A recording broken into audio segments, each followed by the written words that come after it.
Assalamualaikum warahmatullahi wabarakatuh. Alhamdulillahi wa kafa wa salamun ala ibadihi alladzina istafa wa ba'd. Pak Imam dan seluruh jajaran pengurus Masjid Al-Ikhlas, bersyukur kita kepada Allah Subhanahu wa taala. Adanya matahari masih terbit, adanya angin masih berhembus, adanya air masih mengalir, adanya pepohonan masih mengeluarkan buah-buahnya, karena alam semesta ini masih ada rohnya, masih ada nyawanya. Roh atau nyawa daripada alam semesta ini adalah agama. Kalau sudah tidak ada agama, maka tidak ada gunanya matahari terbit, tidak ada matanya, artinya angin masih berhembus, air mengalir, semua akan dihancurkan oleh Allah Subhanahu wa taala. Maka kita bersyukur Allah masih berikan kesempatan kepada kita untuk amal agama. Hadirin yang mulia, sedangkan agama ini akan masih tegak, masjid masih ada penghuninya, orang-orang masih berzikir kepada Allah, selagi masih ada nyawanya, masih ada rohnya. Roh atau nyawa daripada agama ini adalah dakwah. Masih ada orang yang mengajak manusia untuk taat kepada Allah Subhanahu wa taala. Inilah ruh daripada agama ini. Kalau tidak ada lagi orang yang mengajak manusia taat kepada Allah, maka agama akan habis. Dan disitulah akan menjadi sumber digulungnya alam semesta ini. Hadirin yang mulia, kita bersyukur agama ini bukan apa yang kita pikirkan, tapi agama ini apa yang diperintahkan Allah kepada kita. Ada orang karena begitu hebatnya fikirnya dia bikin agama. Tidak, agama ini bukan bikinan manusia. Agama ini perintah Allah, sunnah Rasulullah sallallahu alaihi wasallam. Maka selagi masih ada orang yang taat kepada Allah Ta'ala, maka Allah Subhanahu wa taala masih akan jaga kita ini, akan jaga alam semesta ini. Hadirin yang mulia, tahun 2009 tuh datang jemaah dari Inggris ke BSD. Dia bercerita di Inggris itu tahun 62 hanya ada 3 masjid. Satu masjid tidak ada kehidupan sama sekali, sudah ditumbuhi pepohonan masjidnya. Masjid yang kedua dipakai sholat seminggu sekali, bukan sholat Jumat, tapi sholat Ahad. Karena mereka kerja Senin sampai Jumat, mereka Sabtu hari untuk keluarga, hari Ahad itu mereka bisa berkumpul dengan orang-orang Islam. Maka mereka buat sholat Jumat pada hari Ahad. Tahun 62. Nah, ada satu masjid lagi. Masjid ini ada azan 5 waktu. Jamaah dari India datang ke masjid itu, mendengar suara azan. Betapa gembiranya jamaah masuk ke situ. Ada marbotnya. Jadi mendengar suara azan, jamaah masuk ke sana, wudu, kemudian melaksanakan sholat sunnah. Selesai azan, mereka tambah lagi sholat-sholat sunnahnya, karena biasanya kalau di India itu antara azan dengan iqamah itu 45 menit. Mereka berpikir mungkin lebih kurang sama. Mereka mazhabnya rata-rata Hanafi, bukan seperti kita di Indonesia Syafi'i. Kalau zuhur, asar, isya, subuh itu lama menunggu iqamah. Tapi kalau maghrib selesai azan langsung iqamah. Nah, mereka tiba waktu zuhur di situ, nunggu udah 45 menit, nggak ada satupun orang yang datang. Ditengok-tengok keluar, ada nggak tanda-tanda orang datang? Tidak ada. Dia cari mana tadi kamar marbot yang melaungkan azan, marbotnya juga tidak ada. Maka setelah tunggu lagi kira-kira 10 menit, 15 menit, Akhirnya diputuskan, ayo kita sholat aja. Benar, mereka sholat. Sampai selesai sholat tidak ada juga yang datang. Marbotnya juga tadi yang muazin tidak datang. Akhirnya tiba waktu asar. Ada lagi yang buka pintu, melaungkan azan. Selesai azan, ini dikunci pintunya, kemudian marbotnya mau pergi, muazin mau pergi. Seperti akang nih. Selesai dikunci, mau pergi, ditahan. Mau kemana Kang? Aku mau pulang. Loh, kamu habis azan kok pulang, bukan sholat berjamaah? Dia bilang, saya di sini dibayar hanya untuk azan. Ini muazin profesional. Dia dibayar hanya untuk azan, dan dia azan saja kerjanya. Begitu tahun 62 hadirnya mulai. Tapi sekarang subhanallah, luar biasa. Tahun itu juga saya berangkat ke India. Saya ketemu pemuda-pemuda Inggris tahun 2009 tuh. Ada 100 pemuda Inggris sedang mendapatkan bayan hidayah di Delhi, Nizamuddin, India. Ini 100 pemuda Inggris ini, ada yang kulit putih, bule, ada yang kulit hitam, ada yang turunan India, Pakistan. Mereka itu sedang keluar khuruj setahun. Dan mereka mendapat bayan hidayah di Nizamuddin untuk berangkat ke Amerika, berangkat ke Afrika, berangkat ke Australia. Dan sebagian berangkat lagi ke Eropa, negara-negara di Eropa. 100 orang ini hafiz, alim, mufti. Lahirnya dari mana? Lahirnya dari negara Inggris. Negeri yang kita sebut negeri kafir. Hadirnya mulia, karena berkah adanya usaha dakwah. Luar biasa, di Inggris itu ada 2 madrasah besar sekali. Satu di Dewsbury, London itu. Satu lagi di dekat tempat bola itu, Manchester. Masya Allah. Itu melahirkan hafiz Quran, alim-alim. Dan jumlah masjid sekarang di Inggris ribuan. Banyak gereja berubah jadi masjid.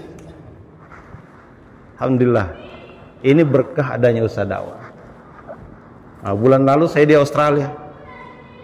Di sana ada gereja dibeli dan dijadikan masjid oleh komunitas Muslim Indonesia dipimpin oleh Agim. Itu sekarang namanya Masjid Al-Latif. Jadi dengan adanya dakwah berubah. Kalau tidak ada dakwah hadirnya mulia, maka kita dalam bahaya, keturunan kita dalam bahaya. Ada satu jamaah dari Indonesia dikirim ke Madagaskar. Di Madagaskar ini jamaah masuk ke satu masjid. Kemudian tidak lama ada suatu orang datang azan.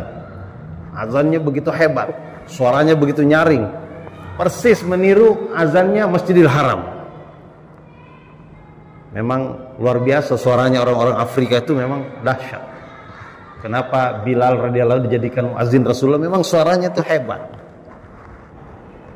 Jadi dia azan begitu indah. Jamaah dari Indonesia ini terpesona mendengarkannya. Setelah azan, pergi dia. Tapi jamaah mengira mungkin dia hanya keluar sebentar. Enggak muncul-muncul. Tidak lama kemudian datang orang tua, tak bawa tongkat, datang ke masjid. Begitu masuk masjid, lihat jamaah, langsung dibilang qomat. Udah, jamaah qomat. Ya sholat. Selesai sholat, jamaah penasaran. Kok cuma jamaah dari Indonesia ada 7 orang, dan imam ini jadi 8 orang saja yang sholat. Tidak ada satupun orang yang datang sholat, termasuk muazzinnya tadi. Nggak ada. Jadi jemaah itu tanya, mana tadi muazzin? Kok nggak ada yang datang sholat di sini? Maka imam ini menjawab, saya ini membayar dia untuk azan. Dia bukan orang Islam. Bukan orang Islam. Saya bayar dia untuk azan. Saya suaranya udah nggak kuat, udah tua. Di sekitar sini banyak orang Islam, tapi nggak ada yang datang ke masjid. Jadi orang ini bukan orang Islam, azan karena dibayar secara profesional. Akhirnya jamaah minta izin, boleh nggak kami datangi rumahnya? Yang mana rumahnya, tunjukin. Sana tuh, yang cat hijau. Datanglah jamaah ke sana, bincang-bincang dengan muazzin profesional ini. Kemudian, kamu tahu nggak artinya itu? La ilaha illallah Muhammadur. Saya tidak tahu. Loh, kok kamu bisa meniru suara Masjidil Haram? Nah, saya mendengarkannya lewat kaset, lewat YouTube. Dia mendengarkan itu, meniru itu. Akhirnya setelah dijelaskan makna kalimat la ilaha illallah Muhammadur Rasulullah, kemudian Islam itu apa?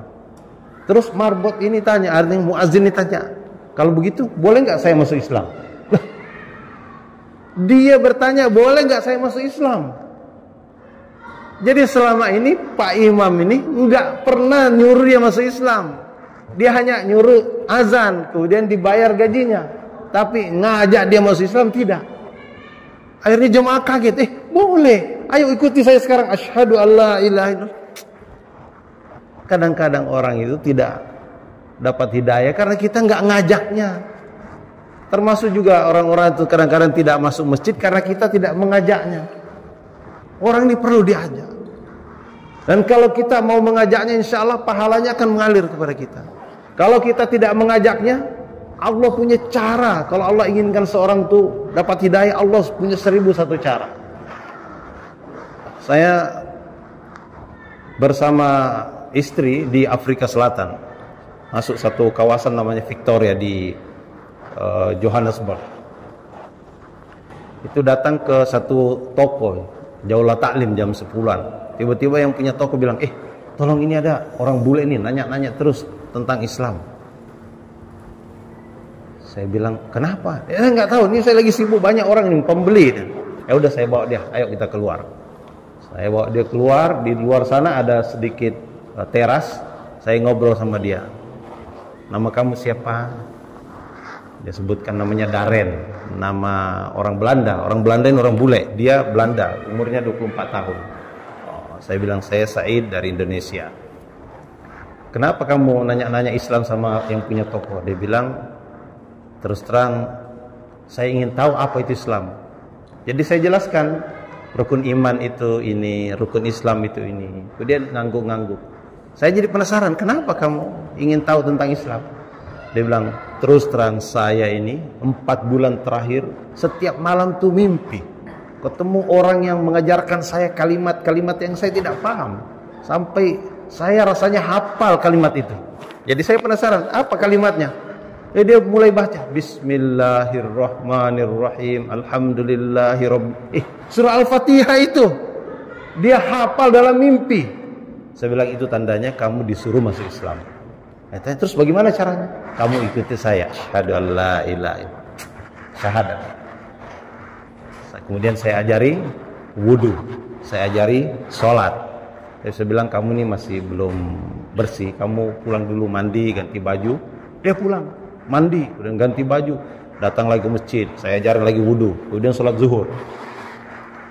Saya bilang, nanti selesai sholat zuhur, kamu perkenalkan diri, baru masuk Islam.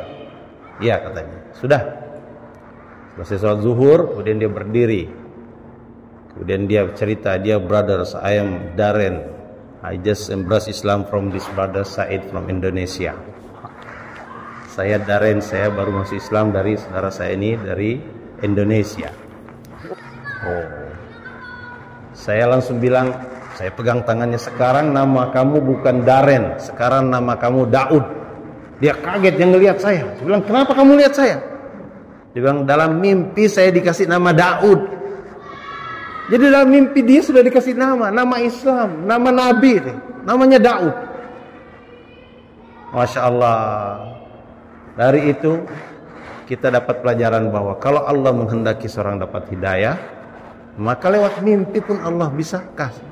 Tapi sekarang kita diberi kesempatan besar, kita punya masjid besar, dan kita punya penduduk ini besar. Bagaimana caranya agar kita mengajak mereka, kita membimbing tangan mereka? Kata ulama, sekarang umat dalam keadaan buta dan tuli. Orang buta itu kita kasih tulisan di depannya, awas ada jurang. Dia nggak bisa baca. Kita teriakin, "Oi, jurang!" Dia nggak dengar.